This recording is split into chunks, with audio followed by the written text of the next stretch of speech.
My son suffered a very severe brain bleed. I spent every single minute in the NICU. One morning, we went down there. He was unresponsive, pupils fixed. Literally, he was gone, and you could just tell his soul had left his body. I had twins that were born at 24 weeks, 1 pound, 7 ounces, 1 pound, 6 ounces. My son actually had an easier birth than my daughter. He was actually doing a lot better than his sister was doing respiratory-wise. My daughter also had a brain bleed, but it was significantly less severe. So we had seen that his head circumference was increasing. We were told that my son may need a shunt or a reservoir placed to stop the fluid from building up in his brain, and that it would be kind of a slow burn and that we would have time to figure things out.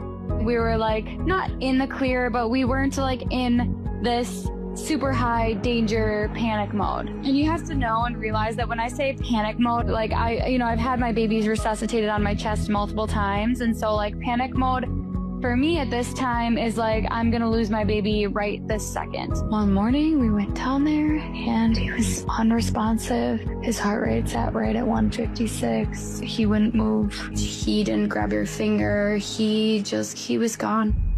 I don't know if someone noticing overnight would have kept him here, but I can't even let my mind go in that direction. I'm in his room by myself, and I'm like leaning over the isolette, just praying and praying and praying, because I obviously knew something was massively, massively wrong. Like, this was not my son. And an NP and a resident come in, and they just tell me that Teddy is gone, and that there's nothing more that they can do.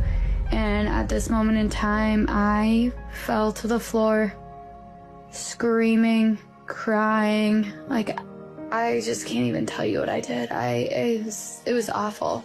I actually ran into an empty hospital room, and I remember just falling on the floor, like literally falling on the floor, begging God to just like show me a miracle. And I said, how did this happen? What happened? You guys told us that this was not going to happen. You said it would be a slow burn, and then we just come down and he's gone.